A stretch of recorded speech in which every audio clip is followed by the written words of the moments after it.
আসসালামু আলাইকুম সুপ্রিয় দর্শক, আশা করি আপনারা সকলে আল্লাহ তাআলার অশেষ রহমতে ভালো আছেন। একজন নারী নিজের শরীর থেকে একটি কিডনি তুলে দিয়েছেন স্বামীকে বাঁচানোর জন্য। আর সেই স্বামী কিডনি পেয়ে এখন অন্য কোনো নারীর সঙ্গে পরকীয়ায় মত্ত। ভালোবাসা দিয়ে জীবন ফিরিয়ে দেওয়া সেই স্ত্রী আজ মার খাচ্ছেন, বাড়ি ছেলে পালাচ্ছেন, আইনের দ্বারস্থ হয়েছেন। এটা গল্প নয়, একটা বাস্তব ঘটনা। নায়িকা উম্মা শাহিদিনা টুনি, জায়গা সাভারের কালমা এলাকা। ২০০৬ সালে টুনির বিয়ে হয় মালয়েশিয়া প্রবাসী তারেকের সাথে। সন্তান আসে, সংসার গড়ে ওঠে, সব কিছু ঠিক ছিল। কিন্তু একদিন জানা যায় তারেকের ২ কিডনি অচল। টুনি তখন থেমে থাকেননি।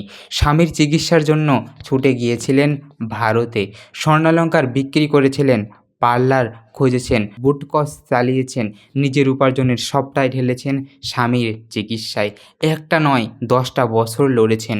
২০১৯ সালের শেষ পর্যন্ত টুনি নিজেই কিডনি দিলেন তারেককে। অপারেশনের পর ৭ দিন ছিলেন আইসিইউতে। আর সেখানে চোখের সামনে বদলে যেতে থাকে সেই মানুষটা। হাসপাতালে চিৎকার, তাচ্ছিল্য, অপমান। চিকিৎসকের মুখে তখন এক লাইন, তোমার মা জন্মদাতা, কিন্তু সেই নারী তোমার জীবনদাতা। তারপরও বদলায়নি কিছু। ঢাকায় ফিরে টুনির জীবন শুরু হলো এক অন্ধকার অধ্যায়। কাজের অজুহাতে ঢাকা থাকতেন তারেক। একদিন টুনি জানতে পারলেন এক ডিভোর্সি নারী তাহমিনার সঙ্গে পরকীয়ায় জড়িয়েছেন এই স্বামী। মোবাইল ঘেঁটে মিলল সব প্রমাণ। জবাবে এলো মারধর, গালাগালি, বাড়ি লিখে দেওয়ার চাপ। শেষে নিজেই থানায় গিয়ে মামলা করলেন সেই টুনি। স্বামীকে গ্রেপ্তার করা হয়, কিন্তু জামিনে মুক্তি হয়ে সেই তারেক চলে গেলেন পরকীয়া প্রেমিকার সঙ্গে।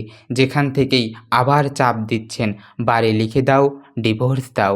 টুনির মা বললেন, আমার পেনশনের সব টাকা, ফ্ল্যাট বিক্রি টাকা সব দিয়েছি মেয়ের সংসার বাঁচাতে, তবুও মানুষটা আমার মেয়ের জীবন ধ্বংস করল। তিনি চান তারেকের কঠিন শাস্তি। তিনি চান আর কোনো মেয়ে যেন এমন প্রতারণার শিকার না হন। প্রতিবেশীরা বলেছেন, এই নারী একা টেনেছেন গোটা সংসারের। যে মানুষ কিডনি দিয়ে নিজের স্বামীকে নতুন জীবন দিয়েছেন, আজ তিনি আইসিইউ থেকে গৃহহীন। শিকার এক দুর্বিষহ নির্যাতনের এক কাহিনী। কেবল পারিবারিক নাকি ভালোবাসার মুখোশের আড়ালে লুকিয়ে থাকা চরম বিশ্বাসঘাতকতার প্রতিচ্ছবি। এই ঘটনা আমাদের চোখের সামনে আঙ্গুল তুলে দেয়। এবং ভালোবাসা কি এখন কেবল একতরফা ত্যাগ? একটি মেয়ে যদি কিডনি পর্যন্ত দিতে পারেন, তাহলে তার প্রতিদান কী হবে? পরকীয়া আর নির্যাতন? দর্শক, এই ভিডিওতে আপনি যদি কাঁদেন, তবে একা কাঁদবেন না, আপনি টুনির পাশে দাঁড়ান। শেয়ার করে বলুন, ভালোবাসার নামে প্রতারণা আর চলবে না। জবাব চাই, বিচার চাই। প্রিয় দর্শক, আজকে এ পর্যন্তই। সকলে ভালো থাকবেন, সুস্থ থাকবেন। আপনাদের সঙ্গে দেখা হবে আবারও একটি নতুন ভিডিওতে, আরও কোনো নতুন তথ্য নিয়ে।